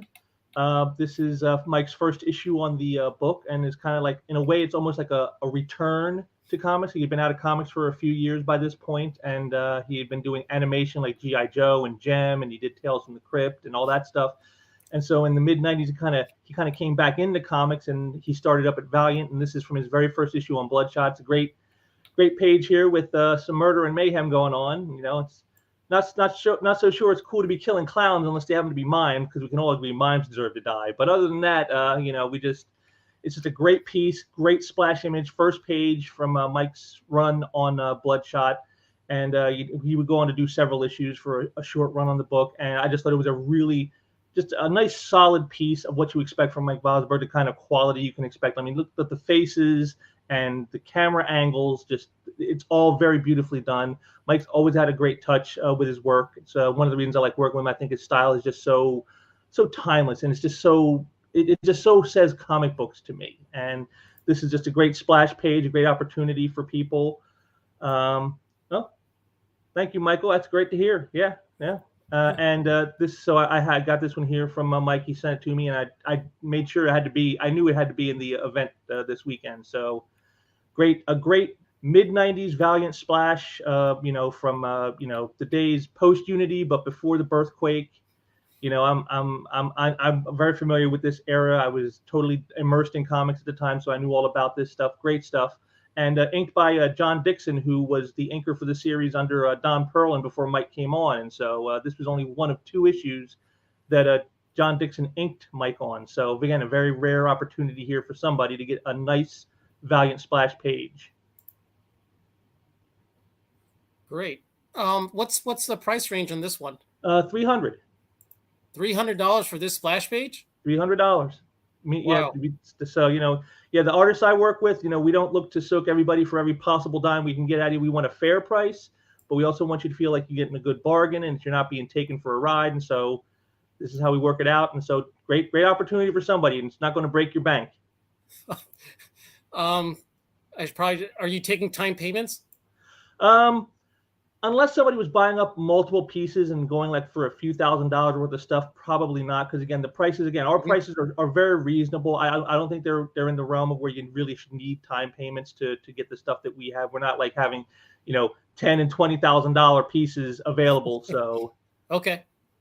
So, but you might consider if the guy was doing a bulk purchase. If someone was buying up like in bulk, buying up a bunch of stuff, and it came like $4,000 or $5,000, I would understand needing time payments or something like that. But short of that, again, this is $300. I don't think you need time payments for something like that. Right. If you need time payments for a $300 page, you probably have more pressing financial matters than buying art. All right. So, wow, that's a bargain. I mean, I probably never read this. I never read this book, but just looking at the art itself, I mean, I would consider this with $300. Wow. So somebody's probably going to get a bargain. Prepare to be amazed about this whole entire segment there, Larry. You're going to love it. All right. Next page. All right. This is also Mike Vosberg. This is from earlier. This is from 1986. It's from Marvel's Epic line. Their series when they did the Epic line where they had more serious minded, like more like, I don't want to say adult, like in like porno, but like adult and like, more mature themed, more serious type stories. This is from a book called 6 from Sirius 2. It was a sci-fi type book. The lead story was done by, I believe, Paul Galassi. And issues 3 and 4 have a backup from Mike. And this is from issue 3, the very first page from the first part of the story. And it's all total sci-fi stuff. This story. I never read it myself, but from what I gather from the pages I've seen from it that Mike has sent me over the years, it's kind of has like a Blade Runner-ish kind of feel to the whole tone of the story. And it's just something very different from Mike. It's not the same old superhero stuff. It's not the same old that everybody expects. This is like really, and again, you see from this, it's a very torturous scene. The guy's torturing him for information, and that's how the story starts off. So very, very dark, very serious type of tone. And again, just the smaller panels here you can see with the faces and the close-up shots, the way he does it, it's almost has a cinematic feel to it. The way Mike was laying this out, I thought it was very well done, and it's just a great piece from a very esoteric series that people probably didn't notice at the time and probably still haven't noticed since. But given the popularity of like the cinematic stuff we see, here's a classic case of someone who has that cinematic flair in their work and how they present it, in the comic book format. Yeah, beautiful. So what's the price range of this one? $250 bucks. Wow. From 1986. You got some great bargains so far. And that's what we strive for. All right, next page. This looks like a Doctor Strange. Yep, this is from Strange Tales Volume 2, number 8. This is from Terry Shoemaker and Randy Emberlin. This is from the Doctor Strange story. This is page 2 of the Doctor Strange story in the book, but I believe it's page 18 in the book, because the Doctor Strange story was always the second story. It was Cloak and Dagger and Doctor Strange, and Doctor Strange was always the second story. This is during a time when Doctor Strange was going through some dark times. He had cast a spell that destroyed most of his totems. He fell away from the light magic, and he had fallen into black magic. And this is just a great page. It kind of summarizes to me everything about that whole entire storyline with him. Just he's very downtrodden, very dour. He's spell casting and looking at visions of what's going on due to the events that he had caused to happen when he tried to save the universe in a way that broke certain barriers mystically, and is why he put him on the path of black magic. And like you said, Doug, here you got the great scene here. He's hovering with the cape in the background, and if you go down a little further there, you got that one great panel right underneath that one of his close up of his face. It just kind of tells you everything about how the character is feeling and what he's going through. It's just a really great page. Terry Shoemaker is one of those artists that a lot of people didn't take too much note of at the time, but I think over time we've come to see that he has a really great style, and I like how Emberlin inked him on this. You look at the hair on Doctor Strange. I mean, just the way it flows, that smoothness. It's just a really great page. And with the movie out now, I just figured it was perfect timing. See, look at that face right there. I mean, just it all says it right there. Just that look of what he says, and so it's just a great character page with Doctor Strange. And like I said, with the movie out now and everyone's all head up for Doctor Strange, perfect time to pick up a great page like this featuring Strange in every single panel. You can't ask for a better, like, solid panel page of Doctor Strange and something like this from 1987. Is this Terry Shoemaker pencils and ink? Inks are by Randy Emberlin. Okay. Oh, sorry, Randy Emberlin. All right. What's the damage on this one? 400. 400. And the movie's just pretty much right now is making like $1 billion, and people have the opportunity to buy a really nice looking Doctor Strange page for 400. With, like I said, with him in every single panel doing some spell casting. You got the cloak in there with him. I mean, just everything you would think about, him there levitating and hovering while he's doing his spell casting. Everything you would associate with Doctor Strange, kind of all in one page. Now, did he do like is this like white paint on top of Zipatone, or? I believe it is some kind of like whiteout or some type of white ink that is used there. Yes, he did do that on the effects. All right, folks. I don't know where you're going to find a Doctor Strange page for less than $400 now, especially in this market. From the late 80s. I mean, this is classic Copper Age Marvel right here. Yeah. So, I mean, maybe like 15 years ago, Doctor Strange for 400 you can find everywhere, but nowadays, and now that they have this really great movie come out, I know some people, not everybody loved the movie. I liked it, and I think 80% of the people liked it. So, I think this is a great bargain for anybody who's looking for a nice Doctor Strange page. I mean, look, I like the reflection with the knife. I mean, that's gorgeous.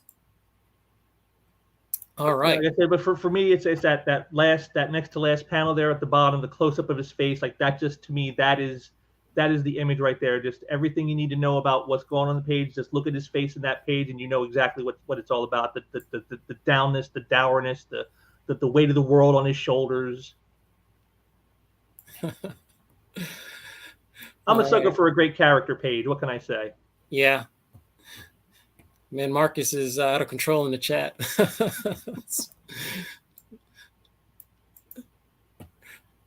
All right. So now we have an X Factor page. Yep, this is another one from Terry Shoemaker, inks by Al Milgram. This is from X Factor 53.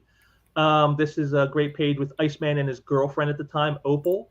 And I put this page in because it's like, again, just like with Dino with his Werewolf by Night, you got a classic transformation page. Here's Iceman icing up, and I see that image on that first panel, and I immediately think to my days of watching Spider-Man and His Amazing Friends, and I hear that sound effect whenever he would ice himself up to become Iceman. I can hear that sound effect as I look at the image. It's great. It's also got the X Factor ship in the background there on the second panel, with the right up there. It looks like the big X on the building. That's the X Factor ship, and it's just a great scene of Iceman with his girlfriend, and just classic, again, just another classic character scene, from a time when Marvel actually cared about such things in their stories.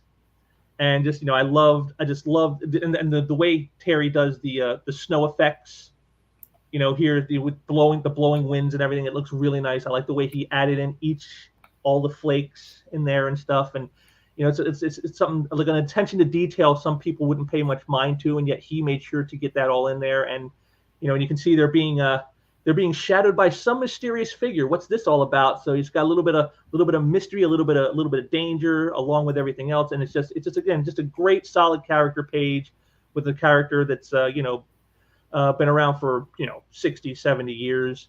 And like I said, the classic transformation. You can't, how many transformation pages are really out there anymore, and you don't really see that kind of stuff anymore. So, great page, solid work by Terry and Al Milgram.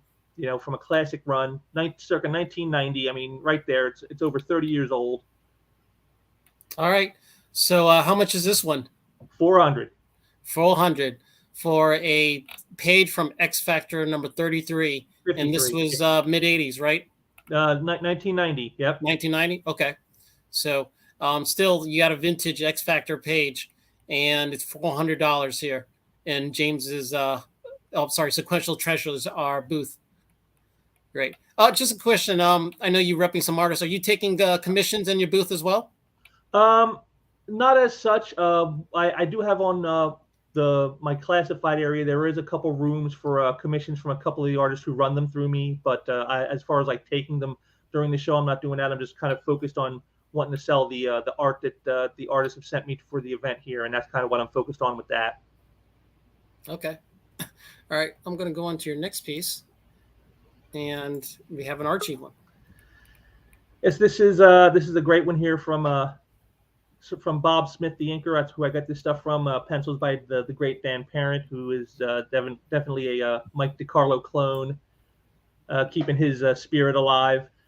This is from a storyline that came out just last year from World of Betty and Veronica Double Digest number 6. And the reason I put this in is, first of all, this is just the first page to the story. But anyone who buys this, you're getting the complete story. All 5 pages are sold as a set. So you get the complete 5-page story. And this one, called Getting Antsy, I put in there because, one of all, it's May. So it looks like a very nice, like, late spring, early summer scene of them having some picnic here. And, of course, getting antsy, ants are going to be involved when there's a picnic.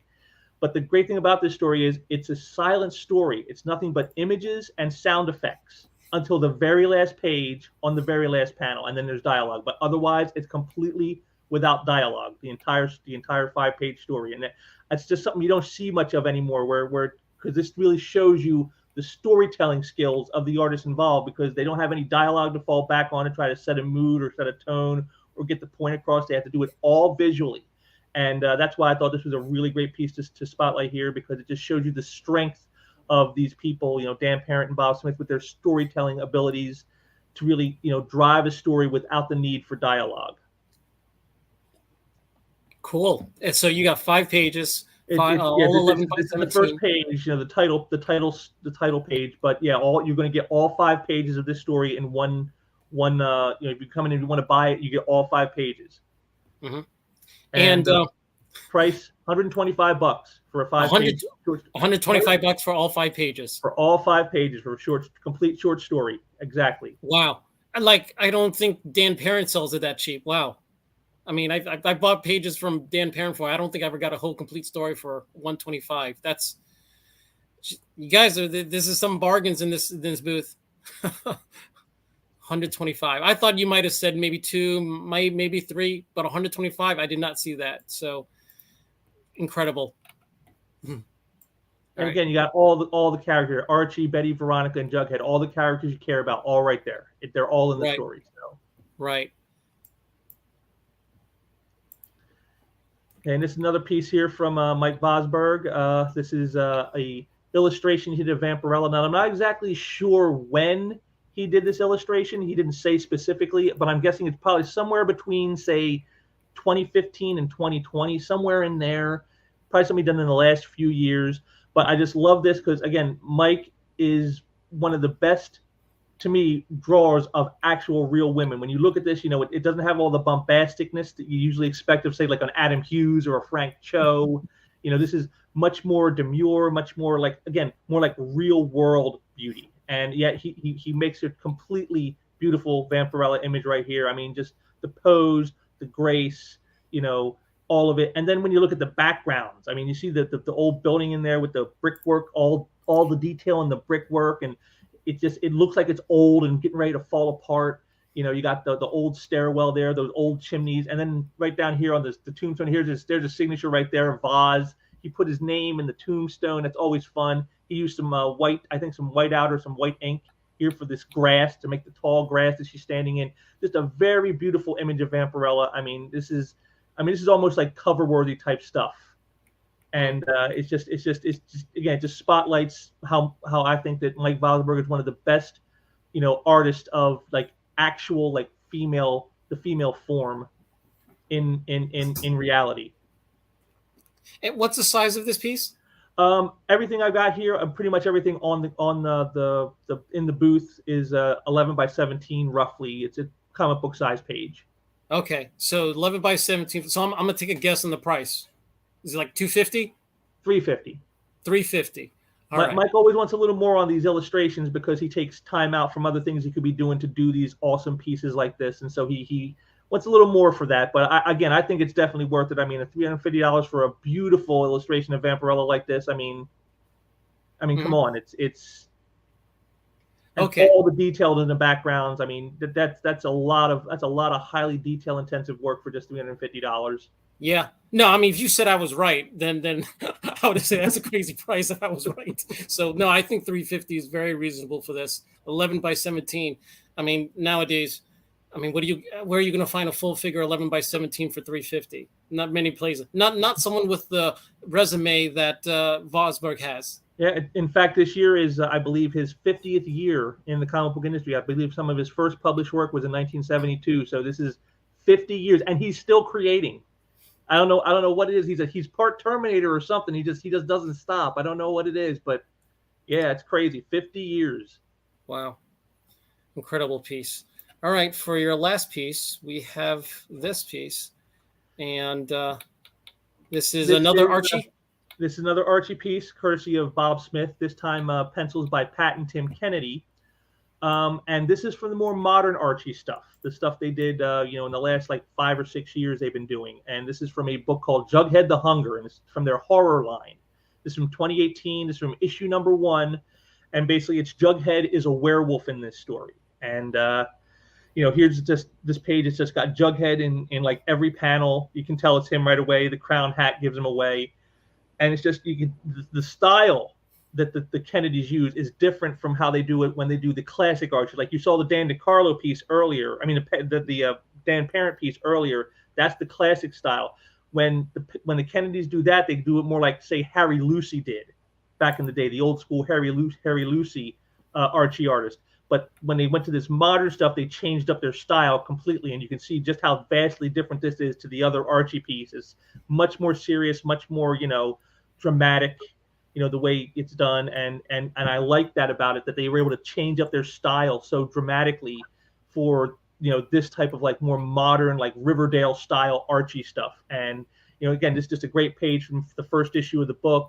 Like I said, Jughead in pretty much every panel. It's just a good piece for anybody who likes horror. If you like the CW stuff, if you like classic Archie, if you like any of that, this is something that anybody in any of those genres would love. All right. So what's the price in this one? $150. $150. Wow. I didn't think you could still get pages for 150, whether vintage or modern. 150 for a page. This is pencil and ink. Pencils and inks. Incredible. So, wow, James, you got some bargains. Now, I thought I had some bargains in my previous Comic Art Lives, but this one, everything is so. I mean, well, that's what we strive so for. affordable. Here, with the artists I work with, we've always talked it over with pricing, and our thing is, like I said, we don't want to soak everybody for every dime. We just want a fair price that's fair to them for the quality of work they produce. But at the same time, give people a bargain, and like especially right now in these economic times we're living in, trying to get people to pay high dollar values on stuff is a lot more of a burden. It's when you got people worrying about, can I afford baby formula for my child? It's like, do you really want to be asking somebody for thousands of dollars for art? That doesn't seem, that just doesn't seem right to me. So, we always work to try to keep things reasonable, keep them, affordable, to have not just, again, because it's more fair, but to get as big a pool as possible of collectors. Because, just because you can't afford a Watchmen page doesn't mean you shouldn't be able to have something nice in your collection. Yeah, amazing prices you have there, James. Anything else you want to say about your booth? Anything else? Like I said, you'll see if you go there, you'll see more of the same. I think everything except one piece I have is $500 or less. So, and the one piece that isn't much more. It's $600. It's a cover that Mike Vosberg did for his creation, The Mad Mummy. It's the first cover to the first issue that he did from 2016. That's $600, and that's even there you say a published cover for $600. That's just that's a good bargain in anybody's book, I think. Yeah. So if anybody who lost 50% of their value in Bitcoins, you can still buy a whole lot of pages for James. So right. I'm amazed by the prices. And I think a lot of people in the audience are amazed by the prices. So hopefully you get some good good buyers on Saturday. So, well, like I said, this way they can still afford to get some art and still have maybe enough money left over to put some money in their gas tank. That's right.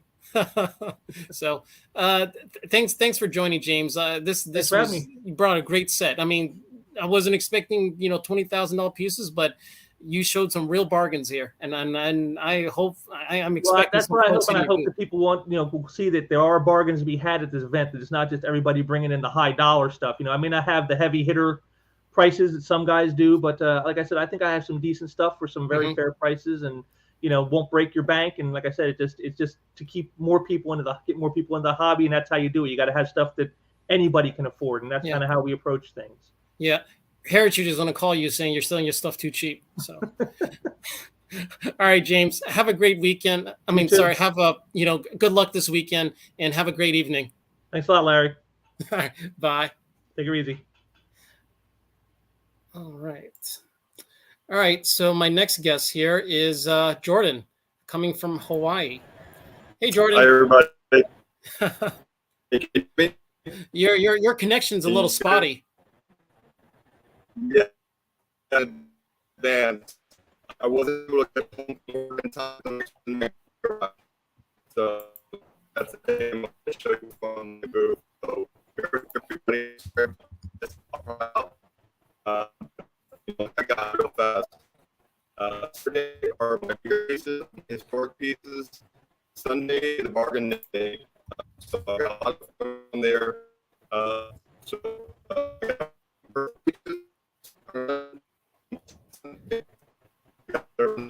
First pages, some more affordable ones. I got 2 bars I'm selling. I got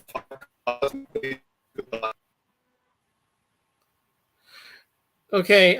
Unfortunately, Jordan, you're breaking up pretty badly in this in this chat. So what I'm going to try to do is I'm going to share his stuff and see if I can do a great job of marketing them as well. So probably not as great as Jordan. So I'm sorry about this. I know it's a bad connection. I apologize. Hopefully I can get through this with you guys. Oh, you sound much better now. So wherever you're standing, just stay there. Just talk. Wherever your phone is. So you're going to hear cars going. Sorry about that, everybody. But I'll get through this fast. So Larry, do you have pictures of the pages? I'll go through them real fast. If you got Yep. Give me one second. I'm sharing them now. Sorry about that. Keep these in while I can. Yep. All right. Okay, so here we go with Dark Side. Yeah, Thanos and Dark Side face to face. Yeah. The short page from Marvel versus DC #2. It's part of the universe, and it's Thanos square up Dark Side.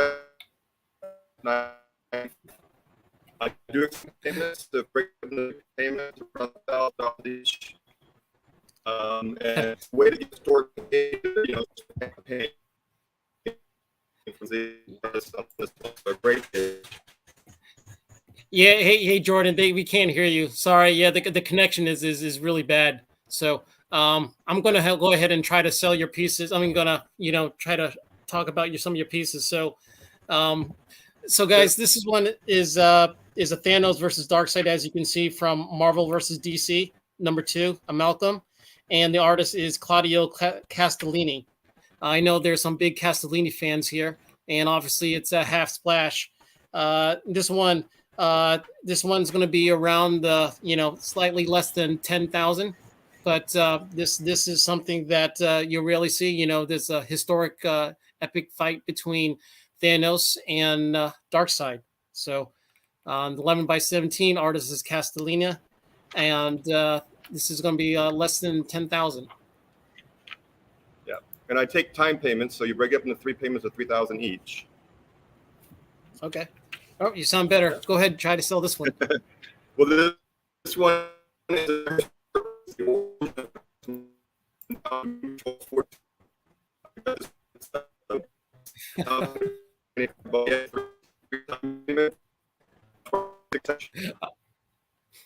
All right, I think yeah, if you're in a garage, I think we can't hear you. Yeah, you're breaking up pretty bad. So so I'm gonna try to. So this is a Doom Patrol, and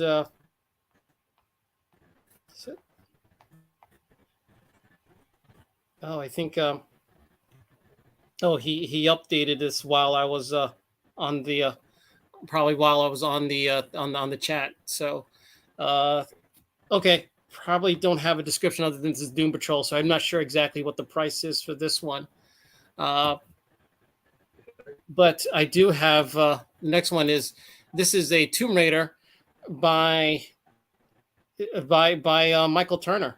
So it's the birth page of villain Lucas Maralto Demon, and this is a Witchblade DPS. Oh, the Tomb Raider Witchblade #1 DPS by Michael Turner, and the price here is slightly under $6,000. So I don't think you see many Michael Turner double page splashes very often, and this is quite a nice one, as all of Michael Turner's double page splashes. And I think you'll have a hard time finding a Michael Turner double page splash for less than $6,000. So this is a good one.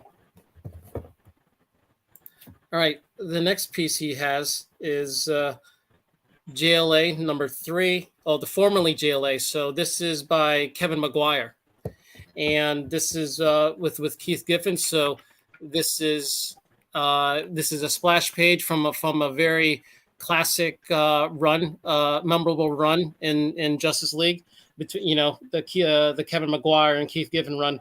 A lot of big. If you're a DC fan, you think very fondly of this era.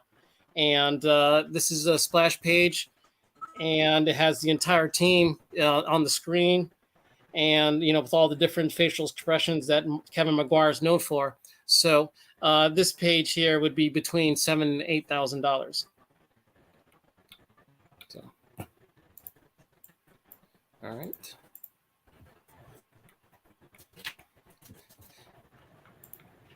All right. Next one is the Omega Men, and so this is the third appearance of Lobo. Apparently, I did not. So this is I've never read an Omega Men in my life, but this is the third appearance of Lobo and he's in action. So this is probably something if you're a big Lobo fan that you may want to look into. And it's 13 by 19. So this is bigger than your 11 by 17 standard page. Has all out action, and the price here is around $5,000. So. And just remember that Jordan, it does take time payments. He typically looks for 30% down, and then you can work out all the time in payments with him, but he does accept time payments. So this page here is obviously Simon Beasley. This is Batman and Lobo #1, and beautiful page by Simon. And I guess this is Lobo wearing the Batman costume, and he's smoking a giant cigar. I mean, this looks like a pretty fun page, and I mean, it doesn't get more Simon Beasley than this page. And I think this is actually a pretty good price at. This is between $3,000 and $4,000. This is Lobo in a Batman mask, and he's smoking a cigar, and you got what's his character? What's the character's name? I think you guys in the chat would know.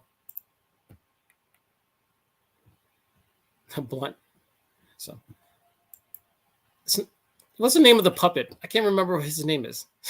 Oh, a Scarface. Okay, is it? All right. But yeah, I think this is a pretty good page if you're looking for Simon Beasley. So, all right, yeah. So you got him Scarface arguing with them, and look at the ears. It has like some batarangs in it, so it's pretty cool.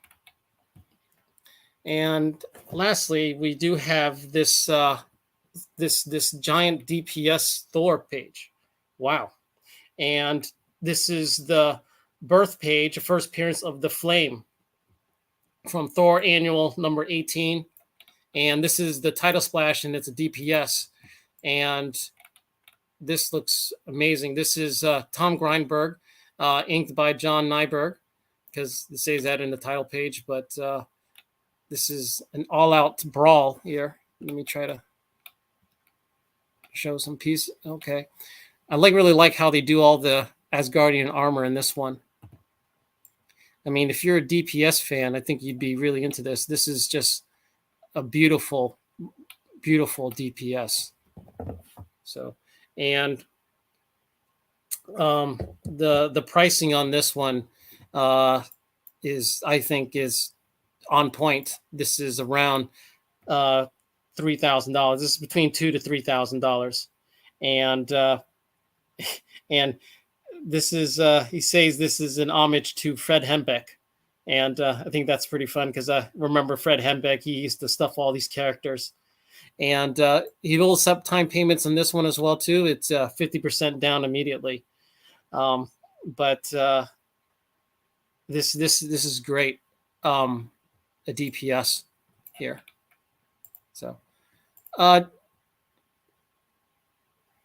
think Jordan's waving 5. I'm not sure what that means. So, hey Jordan, can you hear me? So, all right. So that's all the stuff that Jordan was going to show. Apologize that he couldn't. He had a bad connection. He got out of work early to try to do this. But hopefully you guys see some stuff. He does have some great stuff for sale, and I think there's a couple pieces in here that you might want to hit his booth up early for. So, all right. Hey Jordan, can you hear us?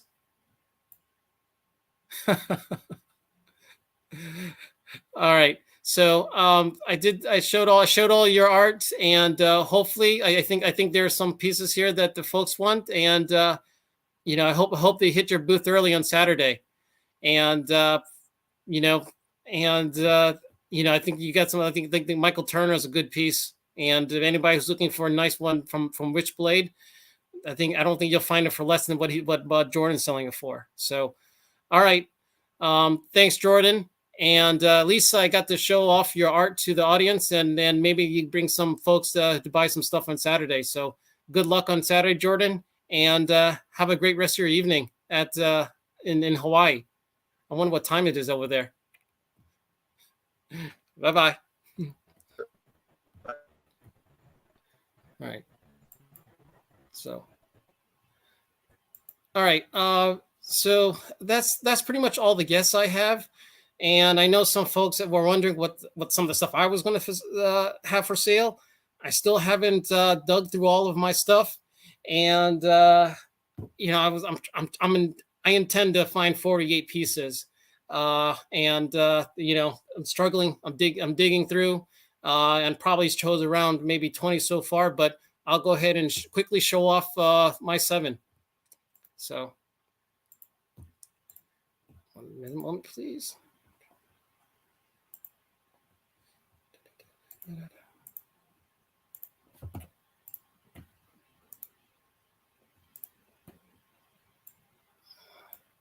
All right, so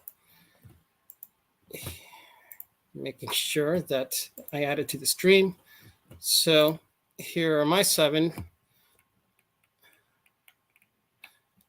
So this is a Mike Deodato Thunderbolts page.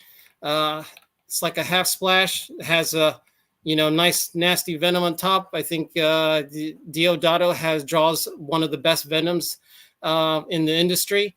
And this is actually like really dark pencils. Even though it might look inked, it's in his era where he drew really dark pencils. So the price here, this is going to be around $1,000. I mean, none of these pieces I've actually like settled on the price, but this is probably going to be about $1,000. This next piece, this is a cover from Birds of Prey. It's all pencils. This is Adriana Mello, and obviously this is Black Canary versus Deathstroke, and this is a cover, and I forgot what number, but it's definitely a published cover, and the price here is going to probably be maybe from $1,000 to $1,500 for a cover. Yeah, Birds of Prey. This is a Chris Stevens Spider-Gwen commission. This is going to be priced around $1,500 to $2,000. This is 11 by 17 full color Chris Stevens. I think his current commission rates start around $2,000 for around the same thing if you want a full figure, full color from Chris Stevens. But this one here, this will be between $1,500 and $2,000.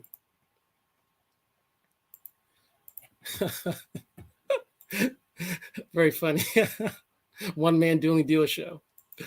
All right. Next piece. This is Greg Staples, Batman, Superman. It's not published for whatever reason, but Greg Staples, if you're not familiar, he's a great painter from the UK. He does a lot of great Judge Dredd stuff. This one will be priced between $3,000 to $4,000, but it's about like 17 by 22 board, so it's bigger than your typical comic board, and it's a great painting with great details. Greg Staples, I've always wanted a piece, but gotta let some babies go. This is a Brian Stelfreeze. This is from his, I think it's called Noir, and this is published by Cry for Dawn. This was from a series back in the 90s. But I'm a big Brian Stelfreeze fan. So this is a cover, and this one I haven't decided yet. Maybe between $2,000 to $4,000. I really don't know what I'm going to charge as this one.